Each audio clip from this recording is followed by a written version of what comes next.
Wow! A joyful Saturday to all of you. Good evening! Magandang gabi sa inyo lahat. Sa mga Espanyol, of course, sa Spain. Buenas noches. Ayan. At siyempre pa, Diyos maray na banggi. Sa mga taga Bicol, maayong gabi. Tama ba yung pag-pronounce ko? Naimbag nga rabi.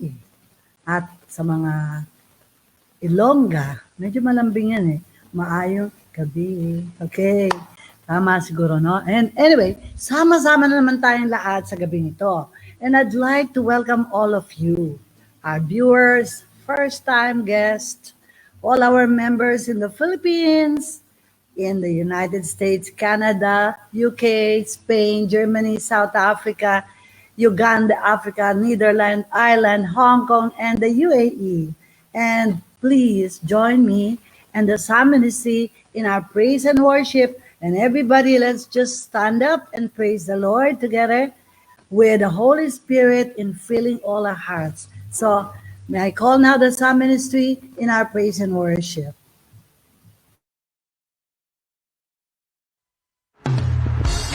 Today is the day that the Lord has made. So wherever you are right now, rejoice and be glad and experience God's goodness. This is the day you've made. I'll rejoice and be glad with all that I am. This is the day you've made. I'll rejoice and be glad in you. Oh, oh, oh, oh. This is the day you've made, and your mercies are new, your promise is true. This is the day you've made, I'll rejoice and be glad in you. There's a supernatural praise rising up in my heart. A sound that has to be made, oh Lord. So my heart will sing, you are good, you are good. And with everything, I will praise, oh Lord, oh Lord. Oh, this is the day you've made, and your mercies are new, your promise is true. This is the day you've made, I'll rejoice and be glad in you. There's a supernatural grace rising up in my heart, a sound that has to be made, oh Lord. So my heart will sing, you are good, you are good. And with everything, I will praise, so my heart will sing, you are good, you are good. And with everything, I will praise, oh Lord, oh Lord. Come on, let's clap our hands. Lord, we thank you for your love. We thank you for your goodness. We thank you for your provisions. And we claim these, Lord. This is the day you've made, so I will give you praise. Whatever comes my way, I'll rejoice in you. This is the day you've made, so I will give you praise. Whatever comes my way, I'll rejoice in you. This is the day you've made, so I will give you praise. Whatever comes my way, I'll rejoice in you. This is the day you've made, so I will give you praise. Whatever comes my way, I rejoice in you. Oh, oh, oh, oh,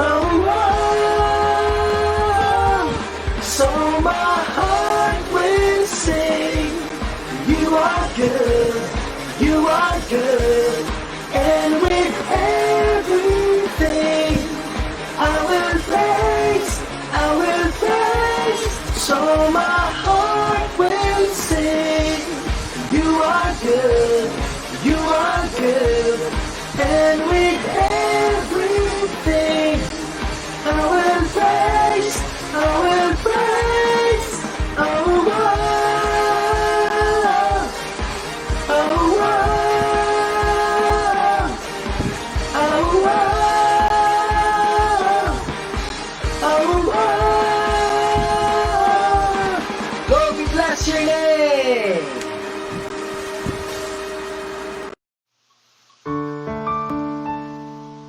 Lord, we are now gathering virtually to seek your face, to embrace your presence, and to feel your love more than we can imagine. I can only imagine what it will be like when I walk by your side. I can only imagine what my eyes will see when your face is before me. I can only imagine. I can only imagine. Surrounded by your glory, what will my heart feel? Will I dance for you, Jesus? Or in awe of you be still? Will I stand in your presence? Or to my knees will I fall? Will I sing hallelujah? Will I be able to speak at all? I can only imagine. I can only imagine.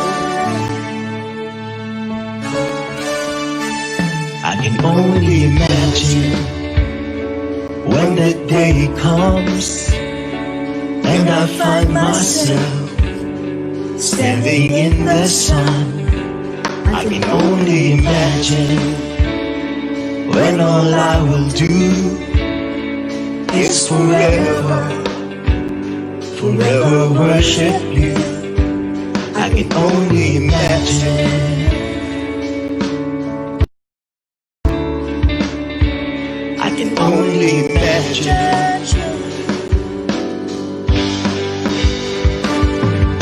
Surrounded by your glory, what will my heart feel? Will I dance for you, Jesus?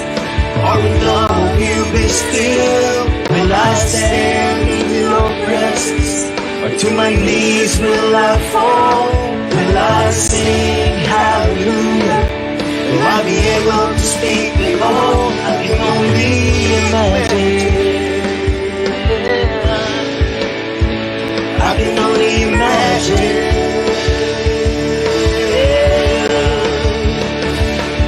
Surrounded by your glory, what will my heart feel?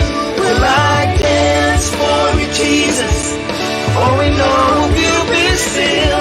Will I stand in your presence? Or to my knees will I fall? Will I sing hallelujah? Will I be able to speak at all? I can only imagine. I can only imagine. I can only imagine. I can only imagine. I can only imagine. I can only imagine.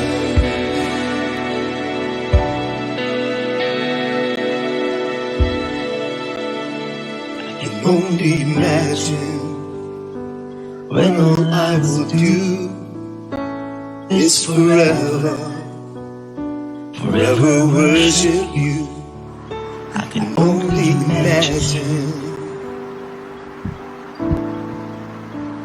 I can only imagine.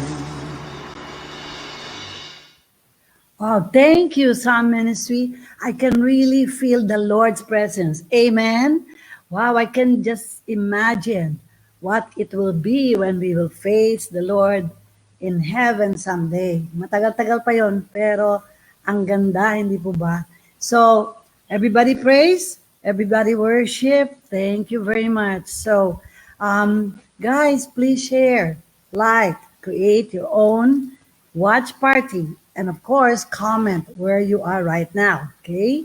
So, ang ating pong gagawin ngayon ay makinig. Kaya kailangan ninyo ang inyong my Bible, notebook, and pen. And I'd like to welcome the family that are together with us now. Okay? So, marami pong mga interruptions. Hindi po ba kanina? Naku, medyo lumalakas ang ulan at kagad kami nag-pray. Yung Elijah's anointing. At sabi namin, Lord, mga 1 hour lang, tapos na po itong rain. And praise God, the Lord hear our prayers. Okay, so life's interruption. Kala namin kasi yung rain, may interrupt ang ating live praise and worship. But the Lord is so good. So tonight, our topic is about life's interruptions. Ayan. To summarize this, no? Medyo sa summarize kagad natin. Life is not disrupted by interruptions. Interruptions are a part of life. Tandaan niyo yan, okay? Ano ba nga ba itong interruptions? O yung pagkakagambala, pagkakaantala. Naku, ito yung actions interrupting or being interrupted. Or to stop the continuity. Tulad ngayon, sabi ko nga kanina, umuulan pa, kumikidlat pa. Sabi ko, naku, maririnig talaga, no? So maantala. May interruptions yan. Napakaraming interruptions every day. Something that interrupts, yun ang ibig sabihin yan. So they come from your colleague, other people, phone calls, even noises, traffic, sickness, can interrupt our thinking. Comments, mga questions or actions, service interruptions, okay, loss of dial tone, no load, and minsan may kinakausap ka, mamaya, naku, nawala na pala ng load, di ba? An interval or intermission, and sometimes na-interrupt din tayo sa ating work, okay? Late dumating, ang kausap mo, naku, na-interrupt yung susunod mong schedule. Matraffic, ulan can interrupt, okay? So sometimes a health diagnosis can interrupt our daily lives or some other significant events in our lives. Bad news, of course, can interrupt our peace. Hindi po ba? Our 2020 plans was completely disrupted by this pandemic. Okay? So, mga sa work, sa school, community gatherings, sa church, mall, hopping, and so many other else. So, sa Lord's Block lang, 2020 plans namin, lahat ay nabago. So, did you ever wish you could just hang around your neck? One of those. Do not disturb. Okay? Do not disturb. And lagi natin ito nakikita, itong mga signs na ito, itong DND, sa mga hotel, hindi po ba? In the hotel doors. I sometimes wish God would let me get away with doing this. But I can just tune out the rest of the word because I believe God wants us to be ready for interruptions. Okay? I don't know anyone who like them. But they are a part of our everyday life. Alam niyo, nung araw kami, pag may nag-uusap ng mga matatanda at kami ay nag-interrupt, naku, patay. No? Ang mami ko talagang tititigan ka ng matindi at pagkatapos alam mo na ang mangyayari. Kapag hindi ka kinakausap, sasabihin ng mami ko, tahimik at huwag ka nag-i-interrupt sa mga usapan, lalo-lalo na pag-usapan ng mga matatanda. Ayan, okay? But chances, are you interrupting yourself also? Totoo yan, hindi ba? Are you distracted by social media? May ginagawa ka, biglang, meron ka nakita. And then ako, ayun, na-distract ka na, di ba? The internet, ayan. Your phone. Minsan magdadasal ka na, biglang, whoops, may nag-ring. So, hello, nakalimutan mo na yung dapat mong gawin. Television can also interrupt what we are doing. FB, Facebook, at, totoo to, minsan pag natutulog ka, nai-interrupt yung tulog mo dahil yung spouse mo ay maaaring nag-snore. Ayan. So, meron mga ganyan. During my talk sa Lord's Flock, I am interrupted by noises. Lagi ako talaga nakakaano sa akin yung noises, no? When people are talking, na nagsasalita yung speaker, okay? People going around, okay? And talaga, yung people that I see instead of listening, they're sleeping. Pero hindi lang naman doon ako nakakakita nito eh. Sa Acts 20, verses 7 to 9, si Eutychus, no, sa haba ng talk ni Paul, kasi midnight, hanggang midnight eh, magdamag, nagsasalita si St. Paul. Eto, siguro nakatulog, nahulog sa bintana. Ano nangyari na? Matay. Pero si Paul, binuhay siya muli. Ayan, okay. So medyo yun, sometimes, especially when there is a seminar, okay, and then someone will interrupt. So minsan, pag nag-prepare ka na, tapos merong interruption, parang mawawala ka eh, no? I think the other speakers would agree with me. Lalo-lalo na yung bang nag-prepare ka na, the anointing is there, and then lahat-lahat talagang nagsasalita ka na, and somebody just interrupt, no? Biglang nagwala, nag-ingay. And interrupting is typically a rude thing to do, disturbing someone when they are talking. But there are situations that call for speaking up, okay? Just keep on talking as you haven't heard. Sabi na, sige lang, magpatuloy ka lang magsalita ka, kunyari, hindi ka naririnig. But this may seem combative, okay? But if other people are listening, they may appreciate your persistence. And sometimes I address the issue, limbawa may seminar, and wala pa naman open forum, wala naman ako sinasabing they can ask questions, okay? Then I address the issue and say gently, please sister, let me just speak, let me just finish. Later on, you can ask question. Ayan. Huwag naman natin sisigawan, okay? Now, every day, early in the morning, ito yung aking routine, okay? Of course, I transfer from my room to the master bedroom.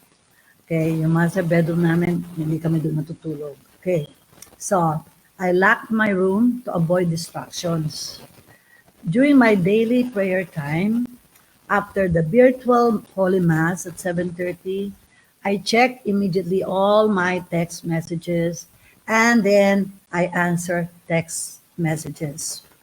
Then I text also for schedules of the Lord's flock. But in my prayer, I always have music with me. No, yung gentle music, meditative music, and it helps me a lot, especially when I am meditating on the Word. And that is how I do it. No, but again, I said I made myself interrupted. Like many years ago, okay, nagkataon, 10:30 na, nung ako ay nagdasal. At matagal na ito, mga kapatid, wala pang Lord's Flock. Okay. And I told Mameng, okay, I told her na wag mo akong istorbohin. Okay? So naglagay ako ng ganito doon sa kwarto ko. Do not disturb. Okay? So sabi ko, kahit sino, okay, hindi pwede niyo akong istorbohin dahil magdarasal ako. Okay. So, mamaya-maya dumating po yung kolektor ng nawasa at puputulin na pala ang aming tubig. So, sabi po ni Maming, hindi nga pwede. Alam ko ba may bayad, magbabayad. May check naman. Kaya lang, binilin talaga ng ni ate, don't disturb. Okay. So, siyempre, wala namang oras yung kolektor.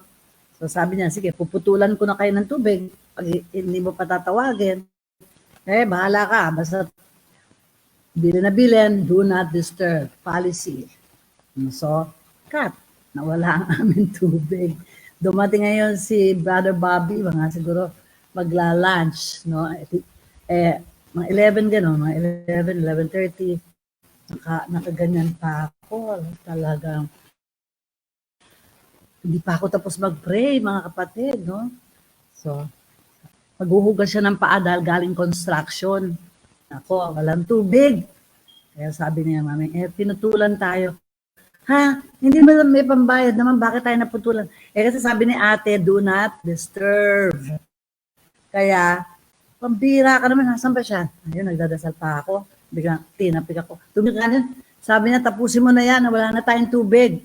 Ayun ang nangyari. Kaya, minsan, kailangan tayo ma-disturb. Okay? So, I wonder, yung aking apo, si Zek, no? He's never bothered by interruptions while doing his homework. Meron, sabi nga ni Al, nakikita pa niya may Netflix doon sa na pinapanood, cartoons. Pagkatapos, maya-maya yan, makikinig pa sa amin pag nagdadaldalan kami doon. Hindi siya na-disrupt, hindi siya na-interrupt, no? Bihira yun. At sabi, mga millennials daw, ganyan, no? Yung mga kabataan, no? Bilib ako talaga sa inyo, talaga daw kahit ang ingay, natatandaan nila at alam nila. Well, that Jesus made himself interrupted. Do you know that? Okay, tingnan natin. If we look at the life of Jesus, we see him constantly being interrupted. Lagi po siyang nagagambala. For example, in Matthew 8, pag nasa po natin ng Matthew 8, Jesus took time to meet, with his Father on the mountain, and then came back down with a purpose to teach and minister to people. In verse 1, it says that great crowds followed him. At busy si Lord. But then there were so many distractions, like the mother-in-law of Peter, kailangan i-pray niya, no? Yung mga lepers, no, na humingi sa kanya ng have mercy, naantala siya, pero hindi po siya yung i-deny ka, to turn down ka. And in Luke 5:1-7, Jesus interrupted the 4 fishermen early in the morning dahil wala po silang makuhang isda. Okay? So sometimes, brothers and sisters, nung in-interrupt ng Lord ang mga fishermen, ay parang medyo hindi naman na off siguro si Peter at yung mga fishermen because they were already finished fishing and the nets were already washed and cleansed. And therefore, when Jesus said, throw your net into the deep, sabi nila, but Lord, we fish all night long and there was no fish. We caught 0. But nonetheless, Lord, sige, ihahagis namin. So na-interrupt ni Jesus yung 4 fishermen. But when they got interrupted, they cannot understand. They do not understand bakit. Wala naman talagang isda. Bakit pinipilit naman ito, laki sa karpentero, ihagis yung net. You know, brothers and sisters, tignan niyo yung interruption na yon.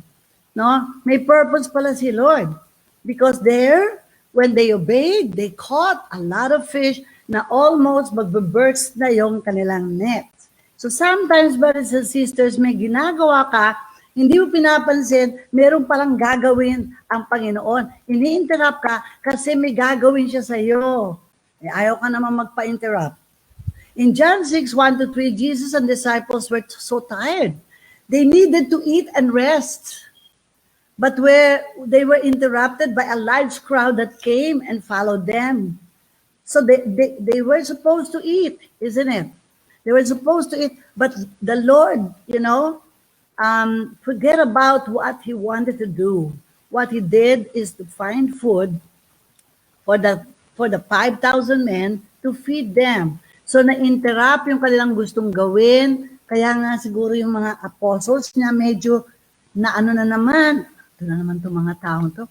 Lord, pauwiin nyo na lang. Pauwiin nyo na lang, please. Kasi hindi natin kayang pakainin yan, Lord, please. O meron nga dito, pero 5 piraso lang, tsaka 2 isda, Lord. Nai-interrupt tayo eh. Gusto natin talagang sanang makatulog at magpahinga. You know? But Jesus never stop people to interrupt. Mark 5:38 to 40, Jesus slept. Hindi po ba? Mark 4 pala. Jesus was sleeping and then he was interrupted in his sleep by the apostles in the midst of storm. Acts 10:6-7, si Peter na-jailed siya, ginising siya na anghel para siya ay iligtas. Mga interruption to. So, the 4 friends and the paralytic ay ibinaba upang sila ay pagalingin ng Panginoon. Can you just imagine the interruptions na ginagawa nitong 4 friends? Aba, ang ingay nun, yung sa roof, di ba? And then the debris falling down. Ang dami-daming tao. Siguro si Jesus, ano kaya ang kanyang reaction? Sino kaya itong mga to na hindi na lang pumasok at binubutas pa yung bubong? Pero hindi po. Jesus continued, and then when he saw the man being carried by his 4 friends, binigay niya ang dapat niyang ibigay. So, sa John 2, wedding in Cana, naantala din because there was no more wine. So, na-interrupt. Amen. Okay. So, anointing at Bethany. Mary was interrupted by Judas. Natatandaan nyo, binubuhusan niya na napakamahal na perfume. Nag-interrupt naman tong Judas na ito. Ops. You know, that's just too much. It's very expensive perfume. No, napakamahal. Why don't you just give this to the poor? So, minsan, meron ka nang gagawin, ini-interrupt ka. Hindi po ba? Minsan, gusto mo magbigay, may nakakita sa'yo na asawa mo, sabi, ops, malaki-laki yung binibigay mo, ha? Ini-interrupt ka. Sayang, nagpa-interrupt ka. Kasi negative na interruption yon. Sayang. Kung hindi ka nagpa-interrupt at ibinigay mo sa Lord, napakaganda sanang blessing yon. So, minsan, watch nyo yung mga interruption, ha? God's interruption or the devil's interruption. Pwede din yung devil na yan. Ako, alam nyo ngayon, nagpe-fiesta ang devil na yan eh. Dahil may pandemic eh. Ang dami talaga matutuksong mawala ng pag-asa, mawala ng ma-discourage, matakot. Ayon, talagang bumigay, mag-quit. Maniwala kayo. No? Nag-overtime si Satan. He's a roaring lion, but he can never devour anyone who knows God's word, who knows Jesus. Okay? So in Matthew 8, verse 6, the centurion also interrupted our Lord Jesus Christ because of his servant that has to be healed.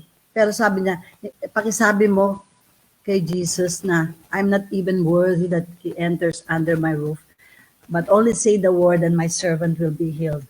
Imagine nyo si Lord, pupuntahan talaga niya yung servant, no? He went with the servant to the centurion's house.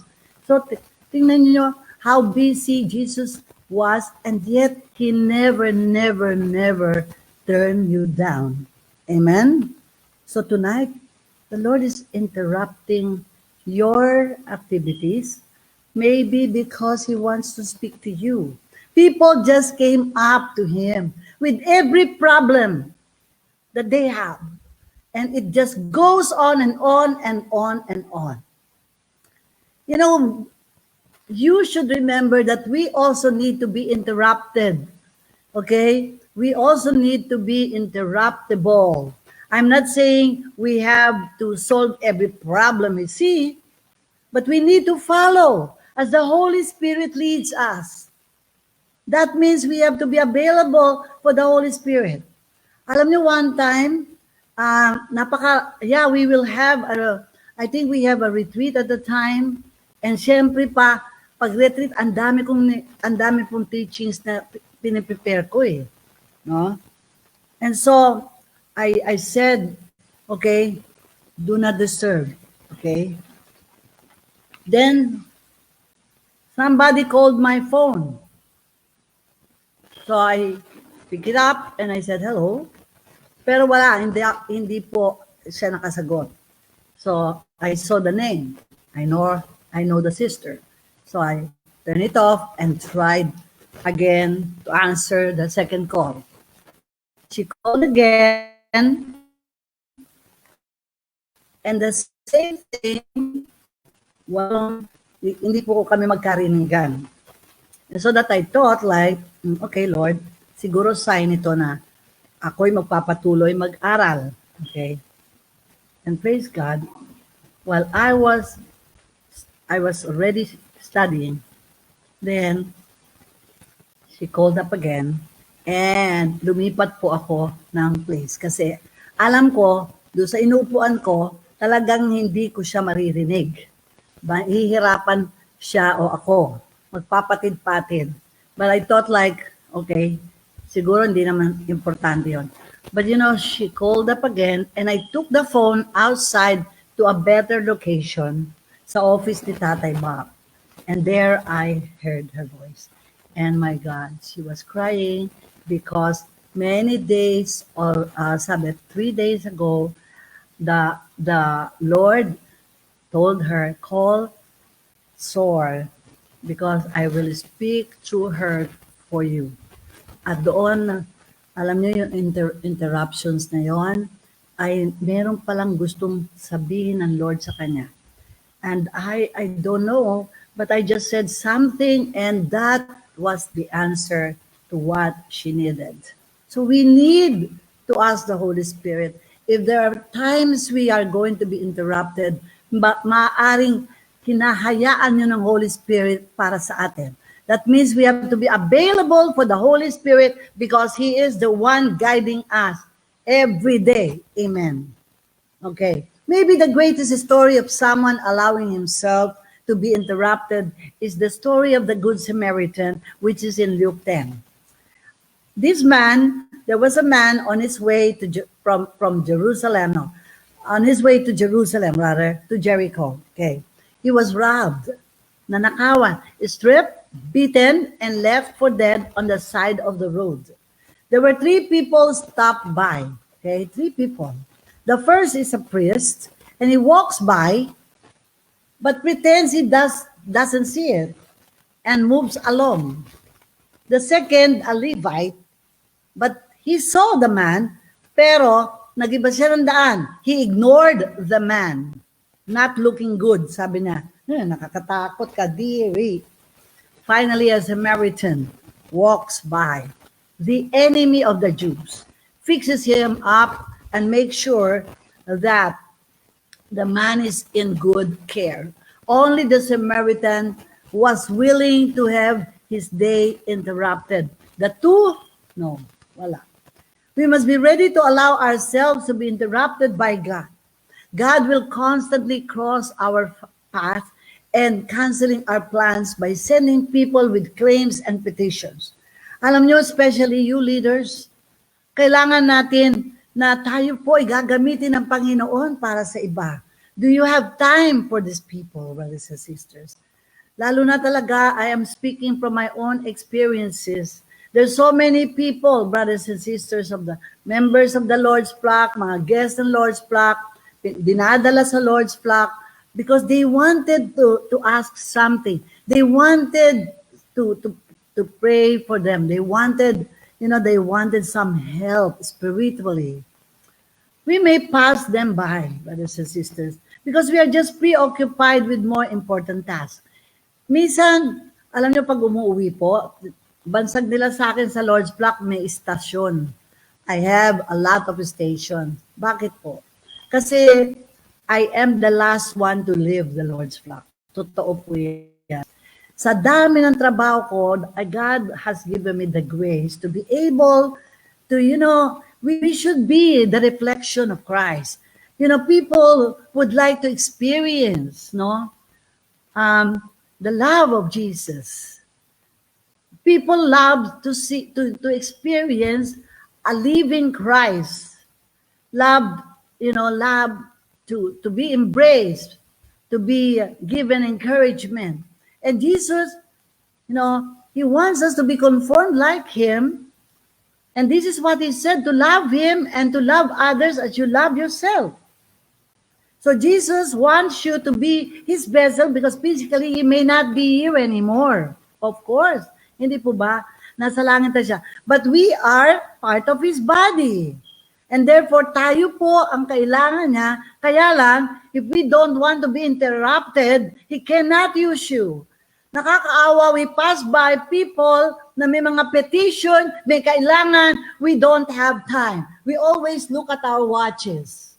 And then, nando doon, mamaya umuwi na tayo, nauna tayo sa mga tao. As leaders, you stay the last. That sister that I said was from the chapter, no? I was busy, pero nung binigyan ko ng oras, then nalaman ko gusto palang gamitin ako ng Lord. There are missions in the USA that were canceled in lieu that I will be training the youth, and I don't mind. I don't mind na i-cancel yung sa Hong Kong because merong pang gagawin para sa mga kabataan. It is a strange fact that Christians and even leaders, even ministers, frequently consider their work so important and urgent that they will allow nothing to disturb them. Alam nyo, kanina, medyo nagkainan kami dito ng konti. Nagpaluto ako kay Leia ng adobo na nilagyan ng Coke. Sarap, no? Minsan, mga kapatid, marami tayong ginagawa, ayaw nating ma-interrupt, pero nung tinawagan ko si Leia, nagluto kagad siya. Very sensitive siya, na siguro kaya gusto ni Sor na pumunta ako doon. Ay, gusto siya makausap, ganyan-ganyan. Sometimes we don't want to be disturbed. Palagi tayong nakasabi dito, no? Do not disturb. Are you one of them, brothers and sisters? Na hindi ka talaga pwede kasi palagi ka nagtumitingin na schedule mo? Palagi ka na lamang nagmamadali? Pero may mga pangangailangan. Gusto kang gamitin ng Panginoon, mga kapatid. Sometimes we consider our work so important and urgent that we will allow nothing to disturb us. They think they are doing God a service in this, but actually they are disclaiming God's crooked yet straight path. God has used this passage to spark conviction in our life. When we find ourselves placing the day's plans above people, my agenda over others, claims and petition, you are like the priest and the Levite in the story of the Good Samaritan. Not only that these two guys fail morally to bring help where it is needed, but also fail to see the visible sign of Jesus that God laid in their path. Jesus wants to use you, your hands, your mouth, your eyes, your feet, your body for others. Hello. Jesus wants to touch people. People need to experience Christ through you. Kaya nga may interruption. May lalapit sa iyo, pero may oras ka ba? Tuturo mo sa iba. Busy kasi ako, sister, okay? Siguro mas maganda kung pumunta ka sa ganito. And look at this Samaritan. He didn't stop there. In Luke 10:35, it says that on the next day, he took out 2 denarii and gave them to the innkeeper, saying, take care of him, and whatever more you spend, I will repay you when I come back. Mga kapatid, sabi ng Lord, I will repay whatever you're doing to the least of my brethren. Huwag niyong panghinayangan kung ikaw ay naaantala. Huwag mong panghinayangan because Christ sent that person to you. Kanina may nag-text sa akin, sana, ewan ko lang kung nanonood siya ngayon, humihingi siya ng tulong sa akin.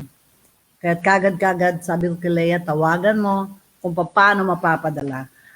Kapapanganak ng asawa, wala sila talagang kapera-pera, nagugutom na sila. Member ng Lord's Flock, no, matagal na.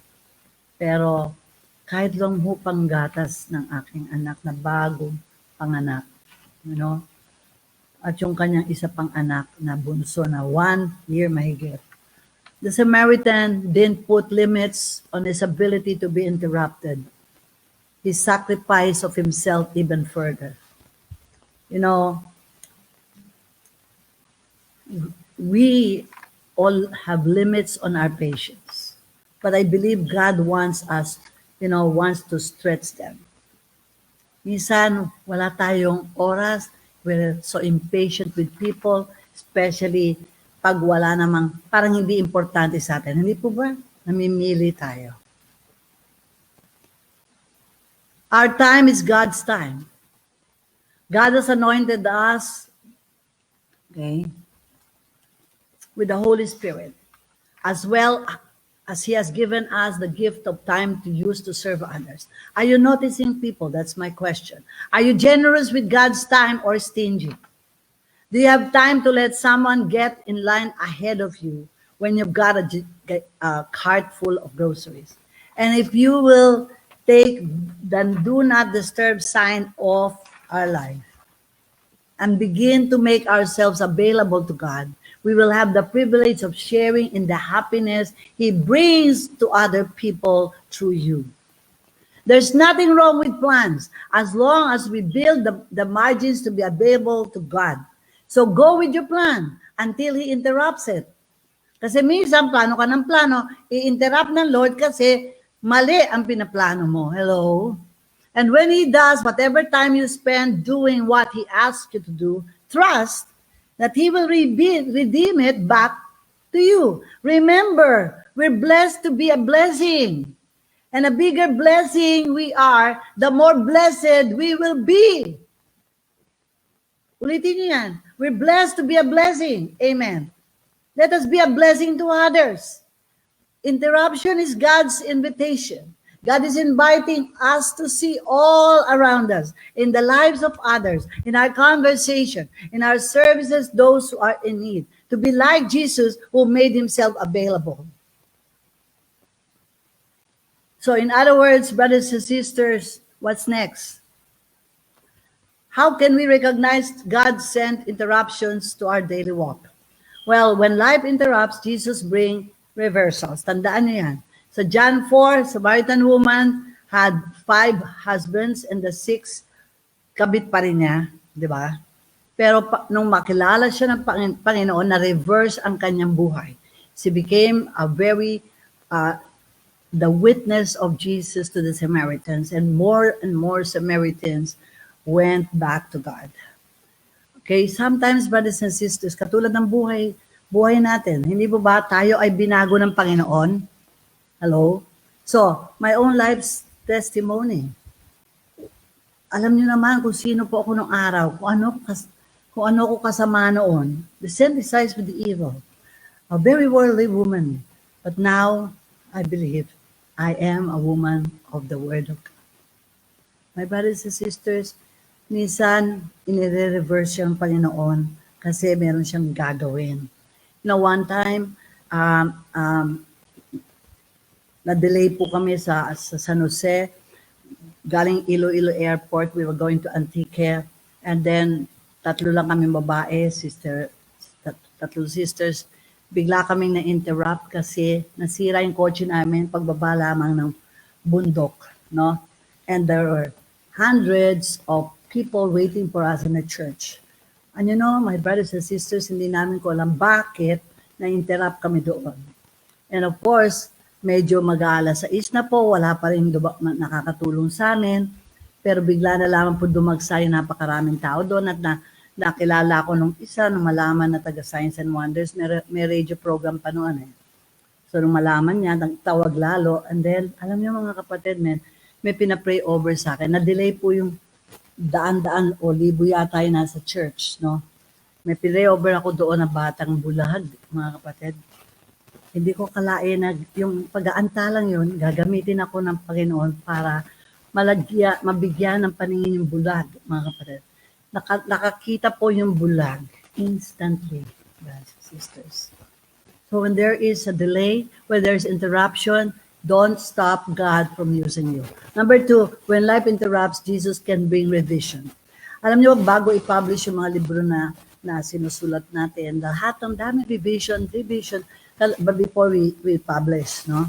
Okay, so He can, and God can help us revise our expectations in life and deal with difficult situations that has happened to us. Whatever kind of interruption we face in our life, we will learn to think about things differently than before, whenever we know the scripture. Sometimes, brothers and sisters, you face interruption kasi hindi yun ang tama. May nire-revise si Lord sa mga plano mo. You know? So, in buying house, baka may nire-revise si Lord sa iyo. Meron ka mga plano nire-revise ng Lord. Katulad ng plano ng Lord's Flock, 2020, ayos na. Nirevise ng Lord. So ngayon, in the middle, last June, we have to revise the plan completely into virtual, church or virtual community. Okay? Then, what else? Okay. Yung reframe natin. So, minsan yung mga prayer natin, nagpe-pray kami ng para kay Brother Froilan, masusunod pala yung St. Luke's. Iniba talaga ng Lord ang direction. Instead of praying for healing, he prayed for protection. Psalms 91. When life interrupts, number 3, Jesus can bring about renewal. Okay? I love to come back to the stories of people na dati ang yaman-yaman, biglang bumagsak, na bankrupt si Job.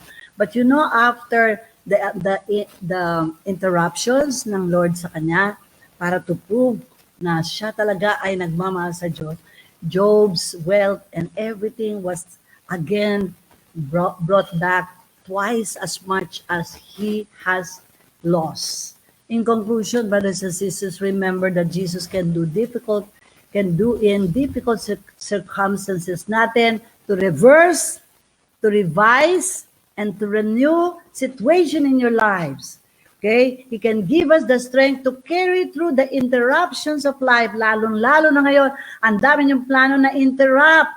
No? Mga doktor, mga engineers, businessman, construction, mga pilots, hindi po ba? Lahat na. May mga interruptions ngayon tayo because of this pandemic all over the world.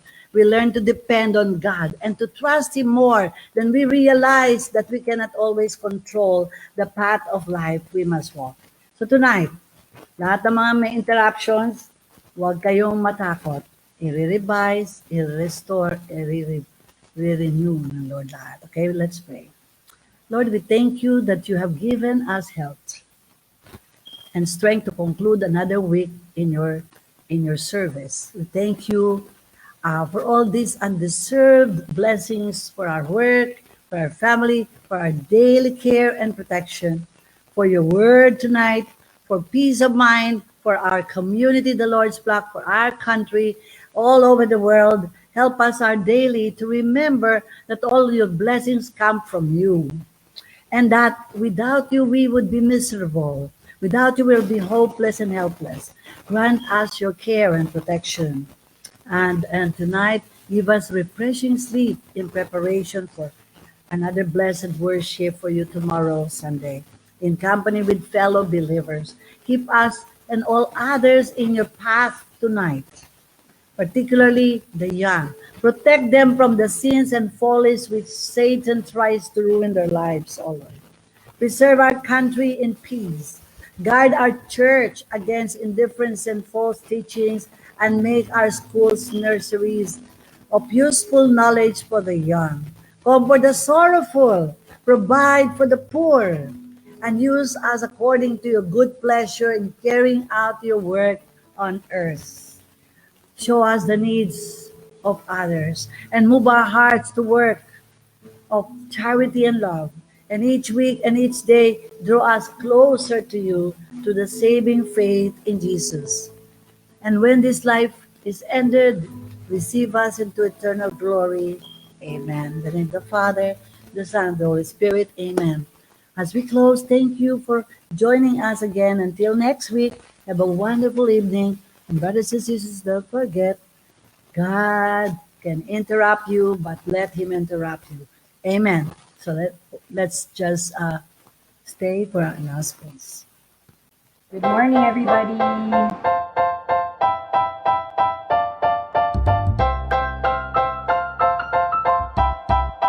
Bye, teacher.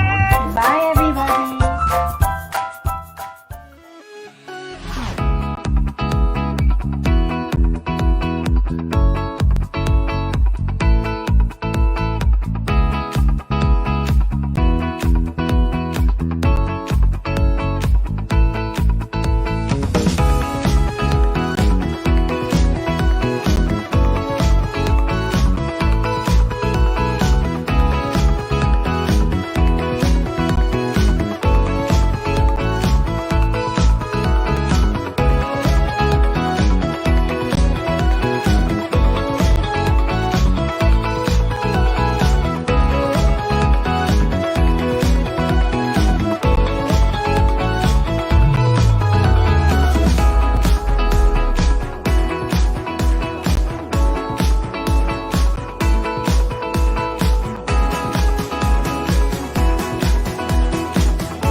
Wow! May oras pa, hindi ba? Okay. May I ask you, bago tayo ma-interrupt ng kalaban, okay, please share whatever you can share because it is more blessed to give. Sometimes, ito yung mga interruptions no, ng kalaban para hindi tayo mag-support sa work ng Panginoon. So, remember again that Jesus can do in difficult situations. Lahat kayo ngayon ha, huwag kayong matatakot, huwag kayong mawawala ng pag-asa. Pag iniiba ng Lord, nire-reverse, lahat ng plano nyo, nire-revise na niya ito. Amen. And then, i-renew niya ang covenant niya sa inyo. Wow. Okay, so tonight, I'll give you back, okay, the music ministry, the psalm ministry for the last songs. And I love you. Bye-bye. Share. God bless. Hi everyone, thanks for tuning in and we'll see you next week. God bless. So my heart will sing. You are good. You are good. And with everything, I will praise. I will praise. So my heart will sing. You are good. You are good. And with